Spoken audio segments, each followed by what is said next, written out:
यह notes audio के रूप में है।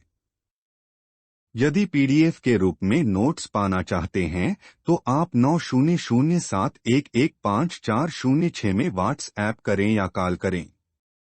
दूसरा अध्याय। इस अध्याय से 2 प्रश्न होंगे। आपको एक प्रश्न का उत्तर लिखना होगा। प्रश्न मान 8।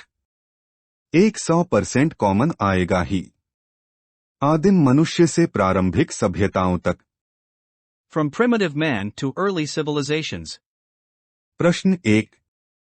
हड़प्पा सभ्यता की शहरी योजना का वर्णन करें।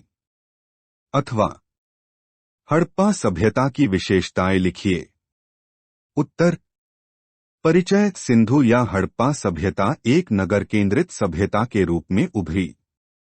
इस सभ्यता की नगर योजना का पता मोहनजोदड़ो, हड़प्पा, चनुहृदो, कालीबंगन, लोथल आदि शहरों में मिले खंडहरों से मिलता है। हड़प्पा सभ्यता की शहरी योजना।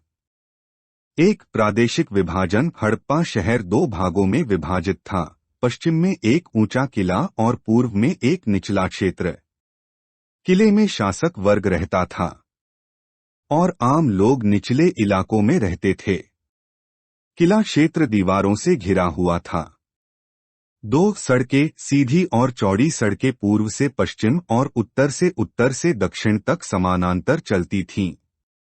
इससे शहर वर्गाकार और आयताकार खंडों का रूप ले लिया क्योंकि अधिकांश सड़कें एक दूसरे को समकोण पर काटती थीं। सड़कें चूने, सुराकी, पत्थर से 9 से 34 फुट तक चौड़ी बनाई जाती थीं। रात में रोशनी के लिए सड़कों के दोनों ओर लैंप पोस्ट लगे हुए रहते थे। फुटपाथ को साफ रखने के लिए कूड़ेदान रखे गए थे। 3 घर 2 प्रकार की आग से पकी हुई या धूप से पकी हुई ईंटों से बनाए जाते थे। माना जाता है कि 2 कमरे के छोटे मकान से लेकर 30 कमरे के 1, 2 या 3 मंजिला मकान थे। इसके अलावा निचले इलाकों के बाहरी इलाकों में श्रमिकों और गरीब वर्ग की झुग्गियां बन गईं। प्रत्येक घर में एक शयन कक्ष, बैठक कक्ष, रसोई घर, स्नानघर और शौचालय था। अधिकांश घर सड़क की ओर कोई खिड़की या दरवाजा नहीं होता था। आंगन की ओर 1 या 2 खिड़कियां और दरवाजे लगाए गए थे।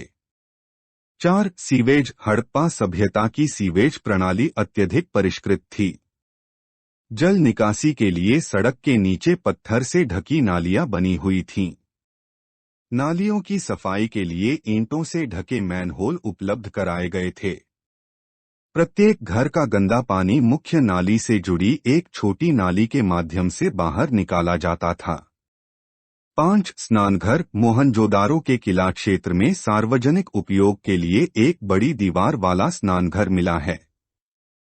इसकी लंबाई 180 फीट और चौड़ाई 108 फीट है। स्नानघर 8 फीट ऊंची ईंट की दीवार से घिरा हुआ है। पानी को मौसम के अनुसार गर्म या ठंडा किया जाता था। स्नानागार को पास के एक कुएं से पानी की आपूर्ति की गई थी। स्नानागार में ऊपर नीचे जाने के लिए दोनों ओर ईंटों की सीढ़ियां। 6 खलिहान। मोहनजोदारो और हड़प्पा शहरों में 2 बड़े खलिहान खोजे गए हैं। हड़प्पा का अन्न भंडार रावी नदी के प्राचीन घाट के पास स्थित था। मोहनजोदारो के खंडहरों में पाई गई सबसे बड़ी इमारत को अधिकांश विद्वान अन्न भंडार मानते हैं। 7 निर्माण शैली। हड़प्पा के घर और सड़क निर्माण और जल निकासी प्रणालियां सभी अच्छी तरह से योजनाबद्ध थीं, जो आधुनिक शहरों की समतुल्य थीं। इतिहासकारों का मानना है कि शहरों का निर्माण कई चरणों में विध्वंस करके किया गया था। 8 नगर पालिकाएं। नगर पालिकाएं शहरों में केंद्रीकृत थीं।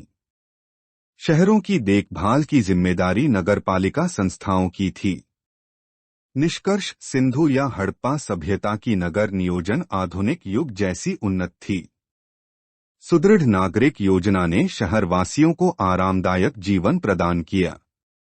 प्राचीन काल की ऐसी उन्नत नगर योजना न केवल प्राचीन भारत बल्कि संपूर्ण विश्व की प्राचीन सभ्यताओं का एक अनूठा उदाहरण है।